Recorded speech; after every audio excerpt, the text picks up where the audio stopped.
Film की शुरुआत होती है जीन से, जो एक हाई स्कूल का स्टूडेंट है और उसकी जिंदगी अभी भी उसे बहुत अच्छी लगती है, जैसे हम सबको तब लगता था कि हाई स्कूल के बाद सब कुछ आसान हो जाएगा।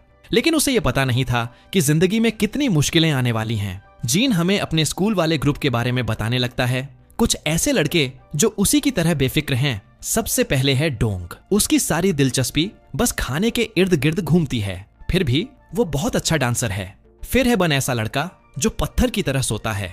फिर है जॉन, उसकी पूरी दुनिया बस लड़कियों के इर्द गिर्द घूमती है। आखिरी है बेन, जिसे सब शरीफ लड़का कहते हैं। वो स्कूल में नया है, बहुत ठीक दिखता है। जिस दिन उसने असली ब्रांड के जूते पहने, उसे जमीन पर गिराया और उसके जूतों पर पैर रखकर उन्हें गंदा कर दिया। लेकिन आखिर में जीन कहता है कि चाहे वो सब कितने भी अलग क्यों ना हो, वो सब दोस्त हैं और एक दूसरे से बहुत प्यार करते हैं। हम देखते हैं कि वो सब क्लास में दाखिल होते हैं, हंसी मजाक करते हुए, जब तक कि उनकी नजर आगे किसी पर नहीं पड़ती और सब वहीं ठिठक जाते हैं, चेहरों पर बेवकूफों वाली मुस्कानें। और वो है सोन, स्कूल की सबसे खूबसूरत लड़की। कहते हैं वो किसी केक के टुकड़े जैसी है, प्यारी, नरम, समझदार और क्लास की टॉपर। इसलिए स्कूल का हर लड़का उसे पसंद करता है, सिवाय जीन के। जब उसके दोस्त उसकी खूबसूरती की तारीफ करते हैं तो जीन बस चुप रहता है। वो अपने दोस्तों से कहता है कि सोन इतनी भी खास नहीं है, वो तो घमंडी है और खुद को बहुत अच्छा समझती है। उसने उसे कभी इंप्रेस नहीं किया। थोड़ी ही देर में पहली क्लास शुरू होती है। टीचर आती है, बोर्ड की तरफ पीठ करती है और लिखने लगती है। जीन धीरे से जॉन को बुलाने की कोशिश करता है, लेकिन जॉन उसे नजरअंदाज कर देता है। तो जीन उस पर चीजें फेंकने लगता है और आखिर में दूध का पैकेट फेंक देता है। वो गलती से सोन की डेस्क पर जा गिरता है और दूध उस पर गिर जाता है। सोन चिल्ला उठती है। टीचर पीछे मुड़ती है, चौक गिरा देती है और गुस्से में जीन और बाकी जो भी शोर मचा रहे थे सबको खड़े होने को कहती है। वो जीन, सोन और जॉन तीनों को क्लास से बाहर निकाल देती है। जब वो बाहर खड़े सजा काट रहे होते हैं, तभी एक और टीचर वहां आता है। वो जीन को उसकी हरकतों के लिए डांटता है और कहता है कि अब बड़ा हो जा। हर बार किसी न किसी टीचर से सजा खाता रहता है। फिर उसे हैरानी होती है कि सोन भी सजा में है। वो तो क्लास की टॉपर और प्रेसिडेंट है। वो जॉन को भी डांटता है और उसके सिर पर हल्का सा मारता है। फिर जीन की तरफ देखता है और कहता है कि आज से वो सोन के सामने वाली सीट पर बैठेगा, ताकि सोन उसे पढ़ाई में मदद कर सके। जिम क्लास के टाइम पर सोन अपनी फ्रेंड मोन को देख रही होती है, जो ज्यादा दिखावा कर रही होती है। जीन बास्केटबॉल गेम छोड़कर उसकी तरफ आता है और मजाक उड़ाते हुए कहता है, तुम्हें लगता है तुम्हारा नकली पेट दर्द वाला डांस असली डांस है? वो डोंग को बुलाता है और कहता है, चल दिखा इन्हें कि असली डांस कैसा होता है। डोंग जेली की तरह हिलने लगता है और भी ज्यादा दिखावा करने लगता है। सोन को उसकी हरकतें और अपनी फ्रेंड के साथ उसका बर्ताव देखकर गुस्सा आ जाता है। वो जीन के पास आकर कहती है कि तेरे जैसे बदतमीज और बिन क्लास वाले लोग जिंदगी में कभी आगे नहीं बढ़ते। इससे पहले कि जीन कुछ बोले, बेन उसके सिर पर बॉल मारता है, क्योंकि बेन को सोन बहुत पसंद है। उस रात जीन के मम्मी पापा बहुत खुश होते हैं कि उनका बेटा अब सोन जैसी टॉपर लड़की के साथ बैठेगा। उन्हें उम्मीद होती है कि इससे वो पढ़ाई में थोड़ा ध्यान देगा। उसके पापा तो उसे ध्यान से पढ़ने के लिए अच्छा खाना भी बनाते हैं। घर का माहौल एकदम खुशियों भरा होता है। अगले दिन होम इकोनॉमिक्स टीचर क्लास में आते हैं और तुरंत ही बताते हैं कि 20 मिनट में सरप्राइज टेस्ट होगा। वो कहते हैं कि जो भी किताब लाना भूल गया है वो खुद ही बाहर चला जाए। सोन अपनी किताब ढूंढती है और उसे एहसास होता है कि वो भूल गई है। जीन हीरो बनने के चक्कर में चुपचाप अपनी किताब सोन की डेस्क पर रख देता है और टीचर से कहता है कि वो अपनी किताब लाना भूल गया है। फिर खुद बाहर जाकर सजा के लिए खड़ा हो जाता है। ये बात सोन के दिल को छू जाती है। उसे बहुत बुरा लगता है, खासकर जब वो जीन को बाहर लेग एक्सरसाइज करते हुए देखती है। उधर टीचर क्लास में घूम घूम कर बच्चों पर चिल्ला रहे होते हैं, उन्हें फेलियर कह रहे होते हैं। सोन अपनी ही दुनिया में खोई रहती है, टीचर की बातों पर ध्यान नहीं देती, बल्कि जीन की नोटबुक में बने ड्यूडल्स को देखती रहती है। कुछ देर बाद वो जीन के पास जाती है और उसके अच्छे बर्ताव के लिए उसे थैंक यू बोलती है। लेकिन जीन शराफत से पेश आने की बजाय कहता है कि थैंक यू बोलने खाली हाथ मत आना, कम से कम कुछ खाने या पीने को ले आना। और तभी कर्मा उस पर पलट कर आता है। उसके सिर पर बास्केटबॉल लगती है। फिर से बेन ने फेंकी होती है, जो उसे खेलने के लिए बुला रहा होता है। गेम के बाद बेन जीन को चेतावनी देता है कि वो सोन से बदतमीजी से बात ना करे या उसे परेशान ना करे, लेकिन जीन को कोई फर्क नहीं पड़ता। वो बस चलता बनता है। कुछ देर बाद सोन उसके पास आती है और उसे एक स्टडी गाइड देती है, जिसमें सारे इंपॉर्टेंट एग्जाम के सवाल होते हैं। वो कहती है कि ये उसने सिर्फ उसके लिए बनाई है। जीन उसे लेकर ऐसे ही अपनी डेस्क पर फेंक देता है। सोन फिर उसे बुलाती है और एक रेफरेंस बुक देती है। कहती है कि वो उसे अपने तरीके से थैंक यू कहना चाहती है। जो मटेरियल उसने दिया है उससे वो कम से कम आधा एग्जाम तो पास कर ही लेगा। जब जीन उससे कहता है कि वो उस पर इतना ध्यान देना बंद करे तो सोन गुस्सा हो जाती है। उस रात जीन थोड़ा पढ़ाई करता है, लेकिन स्कूल के सब्जेक्ट्स की नहीं, बॉक्सिंग मूव्स की। वो एक किताब से सीखने की कोशिश करता है जो जाहिर है काम नहीं करती। उसका पहला मूव ही ऐसा होता है कि उसका बैग गिर जाता है और सोन के नोट्स गंदे हो जाते हैं। वो जल्दी से उन्हें साफ करता है और जब खोलकर देखता है तो उसे सोन की लिखावट इतनी खूबसूरत लगती है कि वो बस उसे देखता ही रह जाता है। फिर वो पढ़ते पढ़ते पूरा बुकलेट खत्म कर देता है। अगले दिन सोन बन और मो के साथ बैठी होती है। तभी जीन अंदर आता है, थका हुआ सा, और सोन को उसकी आंसर शीट देता है। वो कहता है कि उसने सब सवाल हल कर लिए हैं। सब लोग हैरान रह जाते हैं कि उसने आखिरकार किताब खोली और पढ़ाई की। सोन को भी यकीन नहीं होता। जब वो उसके जवाब चेक करती है तो उसे 2 गलतियां मिलती हैं और वो कहती है कि उन्हें ठीक करो, और जीन उन्हें सही कर देता है। अब वो घर पर, स्कूल में और फ्री टाइम में भी सीरियस होकर पढ़ने लगता है। एक दिन क्लास में चोरी हो जाती है। टीचर अंदर आता है और सबको बैठने को कहता है। फिर बोलता है कि आंखें बंद करो और सबके बैग चेक करने लगता है। जब वो डोंग का बैग चेक करता है तो उसमें ढेर सारा खाना मिलता है। वो उसका मजाक उड़ाने लगता है और उस पर पैसे चोरी करके खाना खरीदने का इल्जाम लगाता है। यहाँ तक कि उसके मोटे होने पर भी ताना मारता है। जीन गुस्से में पूछता है कि कितने पैसे चोरी हुए हैं, वो खुद चुका देगा, बस टीचर उसे तंग करना बंद करे। टीचर भड़क जाता है और जीन को क्लास से निकाल देता है कि उसने उसे चुनौती दी। सोन खड़ी हो जाती है और जीन का साथ देती है। कहती है कि वो भी ऐसे बुली करने के खिलाफ है और उसे भी सजा दी जाए। फिर डोंग, बन और बाकी सब भी उसके साथ खड़े हो जाते हैं और सबको मिलकर बाहर सजा मिलती है। सोन रो पड़ती है। ये उसका पहली बार सजा मिलना होता है, लेकिन बाकी सब उसे हंसाते हैं, मजाक करते हैं ताकि वो मुस्कुरा दे। जीन मानता है कि उसी पल उसे एहसास हुआ कि सोन सच में बहुत खूबसूरत लड़की है। कुछ समय बाद वो सब स्कूल ट्रिप पर जाते हैं। सब फोटो खींचते हैं, टाइम पास करते हैं। हमेशा की तरह बन पूरी ट्रिप में सोता रहता है और डोंग लगातार कुछ न कुछ खाता रहता है। जब जीन बोर हो जाता है तो वो वुडन हॉर्स नाम का गेम खेलने का आइडिया देता है, लेकिन वो गेम से ज्यादा सजा जैसा निकलता है। इसी के चलते बेन और जीन में झगड़ा हो जाता है और बेन सब लड़कियों के सामने जीन को मार देता है। जीन गुस्से में उस पर टूट पड़ता है और उसे पीट देता है। बाकी लड़के दोनों को अलग करने की कोशिश करते हैं, लेकिन कर नहीं पाते। आखिर में टीचर सबको सजा देता है। जब वो वापस स्कूल लौटते हैं तो सोन और मोंटी बाकी ग्रुप के साथ लंच में शामिल हो जाते हैं। मोंटी जीन और बेन से पूछता है कि क्या उन्होंने अब सुलह कर ली है। जीन बताता है कि उनका झगड़ा तो लड़कियों के झगड़ों से भी आसान था। अगले दिन वो दोनों ऐसे बास्केटबॉल खेलते हैं जैसे कुछ हुआ ही नहीं। अचानक बन उन्हें बताता है कि पास वाले स्कूल में अब भूत प्रेत घूम रहे हैं। वो वहां हुई एक डरावनी कहानी सुनाता है। 2 लड़कियां रात में अकेली पढ़ रही थीं। तभी पीछे बैठी लड़की का लाल पेन गिर जाता है। जब वो नीचे झुककर पेन उठाने लगती है तो उसे दिखता है कि सामने बैठी लड़की के पैर ही नहीं है। वो डर जाती है और कई बार ऊपर नीचे देखती है, यकीन करने के लिए कि उसने सही देखा या नहीं। तभी लाइट चली जाती है। जब आखिरी बार उसने ऊपर देखा तो सामने वाली लड़की गायब थी और उसकी जगह वो बिना पैरों वाली लड़की का भूत उसके सामने खड़ा था, बहुत डरावने तरीके से। तब से लोग कहते हैं कि उन दोनों लड़कियों की आत्माएं अब भी उस स्कूल में भटकती हैं। ये सब सुनने के बाद मानी डर के मारे बन को थप्पड़ मार देती है और वहां से भाग जाती है। उसी दिन क्लास खत्म होने के बाद सोन जीन से बात करती है। वो कहती है कि फाइनल एग्जाम्स पास आ रहे हैं और पूछती है कि क्या वो उसके साथ स्कूल में देर तक रुकेगा ताकि वो पढ़ सके, क्योंकि वो आमतौर पर अकेली रहती है। उसे मनाने के लिए वो जीन को चैलेंज करती है। कहती है कि वैसे भी वो अच्छे से पढ़ नहीं पाएगा और न ही अच्छे नंबर ला पाएगा। चालाक लड़की उसकी कंपटीशन वाली स्पिरिट को जगा देती है। वो दोनों शर्त लगाते हैं, अगर जीन हार गया तो उसे अपना सिर मुंडवाना होगा और अगर सोन हारी तो उसे कुछ दिनों तक बाल खुला रखना होगा ताकि वो भूत जैसी लगे। जीन जानता है कि सोन ने ये चैलेंज बस इसलिए बनाया है क्योंकि वो स्कूल में देर तक अकेली नहीं रहना चाहती, लेकिन वो ये बात उससे कहता नहीं। समय के साथ जीन पहले से ज्यादा मेहनत से पढ़ाई करने लगता है।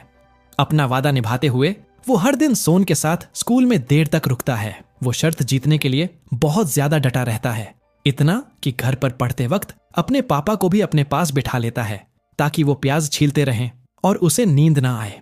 एग्जाम्स के बाद एक दिन सोन फिर से स्कूल में देर रात अकेली पढ़ रही होती है। अचानक लाइट चली जाती है। वो डर जाती है, जल्दी जल्दी सामान समेटने लगती है और घबराहट में उसका लाल पेन नीचे गिर जाता है। वो नीचे झुककर पेन उठाने लगती है। तभी लाइट वापस आ जाती है और उसके सामने जीन खड़ा होता है, सिर मुंडा हुआ, बिल्कुल अनानास जैसा लग रहा होता है। हमें समझ आता है कि वो शर्त हार गया है।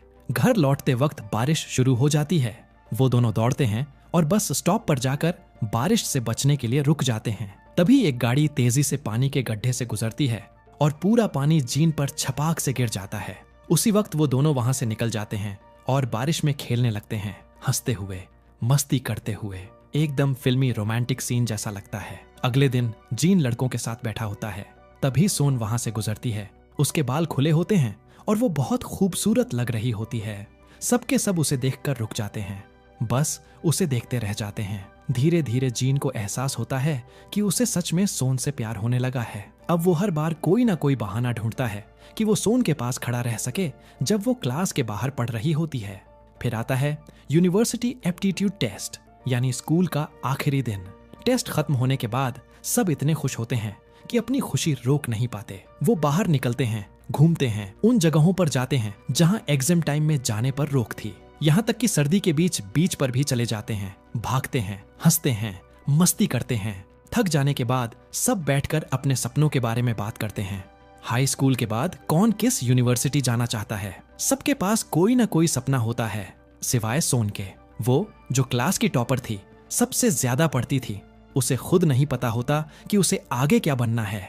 यूनिवर्सिटी इंटरव्यू और ग्रेजुएशन वाले दिन सबको अपने मनपसंद कॉलेज में एडमिशन मिल जाता है। सब लोग हॉल से निकलकर जश्न मनाने लगते हैं, एक दूसरे पर रंग फेंकते हैं। सोन थोड़ी दूर मोन के साथ बैठी होती है। मोन उससे पूछती है कि वो चाहती है कि कौन उसे अपने प्यार का इजहार करे। सोन धीरे से कहती है कि उसे जीन से प्यार है और वो चाहती है कि वो दोनों साथ हों। इतने में लड़के वहां पहुंचते हैं और उन पर भी रंग फेंक देते हैं। जश्न के बाद जीन और सोन साथ में चले जाते हैं। रास्ते में जीन अपनी जेब से एक छोटा सा ब्रेसलेट निकालता है। पहले थोड़ा झिझकता है, फिर उसे सोन की कलाई में पहनाते हुए कहता है कि इसे कभी मत उतारना। ये उसका अपने प्यार का इजहार करने का तरीका होता है। सोन शर्मा जाती है और कुछ बोल नहीं पाती। नया साल शुरू होता है। सब अपने अपने यूनिवर्सिटीज चले जाते हैं। जीन को पता चलता है कि कॉलेज लाइफ स्कूल लाइफ से बिल्कुल अलग है।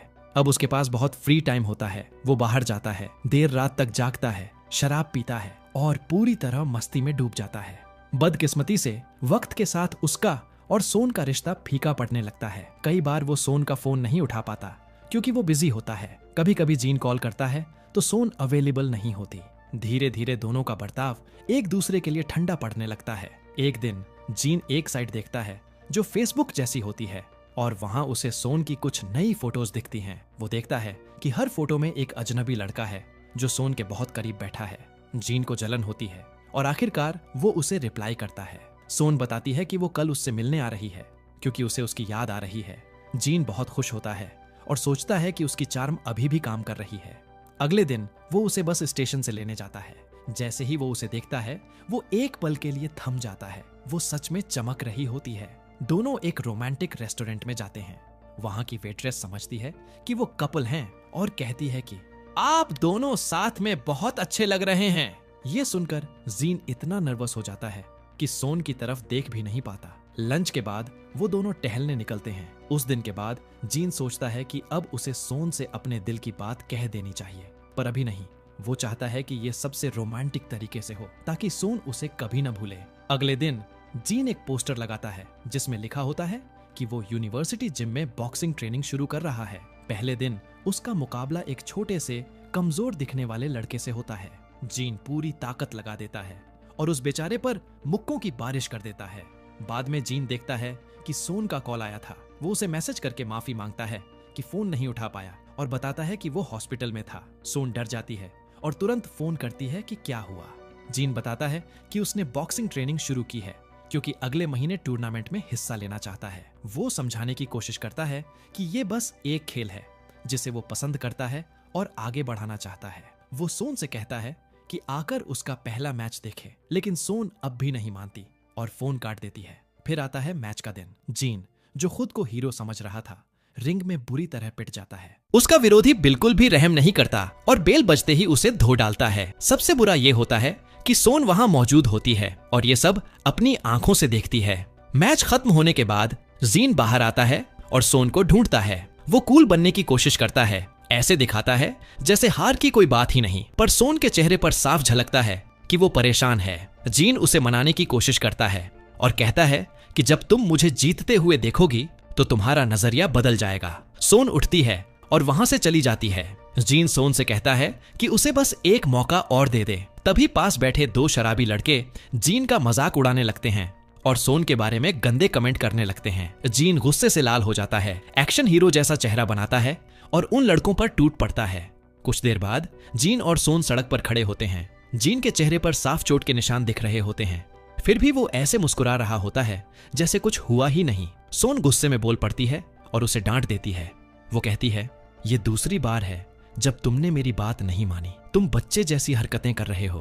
अब तुम स्कूल में नहीं हो, थोड़ा बड़ा बनो, जिम्मेदारी से काम करो, बेवजह की लड़ाइयां छोड़ो। जीन झल्ला जाता है और चिल्लाकर कहता है, मैं ये सब इसीलिए कर रहा हूँ क्योंकि मैं तुमसे प्यार करता हूँ।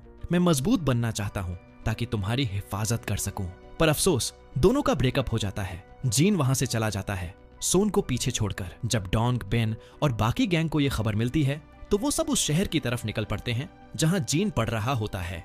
वो इसलिए आए थे ताकि देखें अब जब रास्ता साफ है तो सोन को कौन पटाता है। लेकिन मानना पड़ेगा, जॉन जल्दी समझ जाता है कि उसका कोई चांस नहीं है, तो वो पीछे हट जाता है और जीन के पास जाकर उसे दिलासा देता है। दोनों साथ बैठकर खूब पीते हैं जब तक कि पूरी तरह नशे में धुत नहीं हो जाते। क्योंकि दोनों नशे में होते हैं और दिमाग काम नहीं कर रहा होता, उनकी झड़प कुछ आर्मी के लड़कों से हो जाती है और जैसा हमेशा होता है, जीन बुरी तरह पिट जाता है। लेकिन इस बार उसके दिमाग में कुछ क्लिक करता है। उसे याद आता है कि उसके पापा ने कभी कहा था, अगर कोई लड़का सच में बड़ा होना चाहता है और जिम्मेदार बनना चाहता है तो उसे फौज में जाना चाहिए। बस जीन वही करता है। समय के साथ सख्त ट्रेनिंग के बीच जीन बदलने लगता है। वो एक लापरवाह लड़के से एक समझदार आदमी बन जाता है। इधर बेन सोन के करीब आने की कोशिश करता है, उसे इम्प्रेस करने की कोशिश करता है, पर सोन उसे ठंडा जवाब देती है। वो साफ कह देती है, तुम वो नहीं हो जिसे मैं पसंद करती हूँ। ये बात सुनकर बेन पूरी तरह टूट जाता है। एक दिन जीन को पता चलता है कि सोन के शहर में भारी बाढ़ आई है और माता पिता को कॉल करने से पहले उसके दिमाग में सबसे पहले सोन का ख्याल आता है। वो अपने कमांडिंग ऑफिसर के पास दौड़कर जाता है और उनसे सोन से बात करने के लिए फोन करने की इजाजत मांगता है। शुरू में ऑफिसर मना कर देते हैं, पर जब वो जीन की सच्ची चिंता देखता है तो वो अपना खुद का फोन निकालकर उसे दे देता है और कहता है, तुम्हारे पास सिर्फ 3 मिनट हैं। जीन खुशी से झूम उठता है और तुरंत सोन का नंबर मिलाता है। जब सोन कॉल उठाती है तो वो उसे बताती है कि वो और उसका परिवार ठीक हैं। हालांकि बाढ़ ने उनके शहर को जरूर असर किया है। दोनों थोड़ी देर बात करते हैं और फिर सोन एक बात कबूल करती है। जिस दिन उनका ब्रेकअप हुआ था वो दरअसल जीन को बताने वाली थी कि वो भी उससे प्यार करती है, लेकिन जीन ने उसे वो मौका ही नहीं दिया। क्योंकि उनके बीच जो कुछ हुआ और जितनी दूरी आ गई थी, उसके बाद अब सब कुछ बदल गया है। सोन कहती है कि अब बहुत देर हो चुकी है, बेहतर होगा कि वो दोनों सिर्फ दोस्त बनकर रहें। कॉल खत्म होती है और दोनों मान लेते हैं कि वो एक दूसरे की जिंदगी में रहेंगे, लेकिन सिर्फ दोस्तों की तरह साल बीत जाते हैं। और अब हम देखते हैं कि पूरी गैंग कहां पहुंची। बून, जिसे नींद से बहुत प्यार था, अब एक गद्दे और बेड बनाने वाली कंपनी में काम करने लगा है। जॉन, अब वो शरारती और अनजान बच्चा नहीं रहा, वो बड़ा होकर शहर का एक मशहूर शेफ बन गया है। डोंग, जिसने खाने का जुनून थोड़ा कम किया, अब एक बड़ा एड और म्यूजिक वीडियो डायरेक्टर बन गया है। मॉन्टी ने उससे डांस सीखा और उसका असिस्टेंट बन गया। जहां तक बेन की बात है, वो एक अच्छे घर का सभ्य लड़का था। उसने खूब पढ़ाई की और अब एक सरकारी प्रोसिक्यूटर बन गया है। सब लोग उसे जानते हैं क्योंकि उसके पिता एक मशहूर जज हैं। और फिर आता है जीन। वो शायद बाकी लोगों की तरह कोई बड़ी कामयाबी नहीं पा सका, लेकिन उसने वही किया जो उसे बचपन से सबसे ज्यादा पसंद था। अब वो एक जाना माना लेखक है जो बॉक्सिंग चैंपियनों पर इल्यूस्ट्रेटेड कहानियां लिखता है। एक दिन जीन को सोन का कॉल आता है। वो कहती है कि उसे कुछ कबूल करना है, पर रोमांटिक बातों की जगह वो उसे एक झटका दे देती है। वो उसे अपनी शादी में बुलाती है। वो बताती है कि अब उसका दिल किसी और के लिए धड़कता है। बस यूं ही सोन उसे एक ऐसा झटका दे जाती है जो वो कभी नहीं भूल पाएगा। शादी के दिन पूरी गैंग फिर से एक साथ होती है। सब सोन के लिए खुश होते हैं, सिवाय बेन के, जो अब भी उसे प्यार करता है। लेकिन भले ही सोन को सबसे ज्यादा प्यार जीन ने किया था, फिर भी सबसे ज्यादा खुश वही होता है, क्योंकि उसे यकीन है कि सोन को अब कोई ऐसा मिल गया है जो उसे सच में प्यार करता है और उसकी कद्र करता है। और आखिर में जिन सब लड़कों ने कभी उसके लिए लड़ाई की थी, सोन ने उन सबको छोड़कर किसी और के साथ सफेद ड्रेस में मंडप तक का सफर तय किया। वो सब बस उसकी शादी में बैठे थे, गाना गा रहे थे और मूवी यहीं खत्म हो जाती है।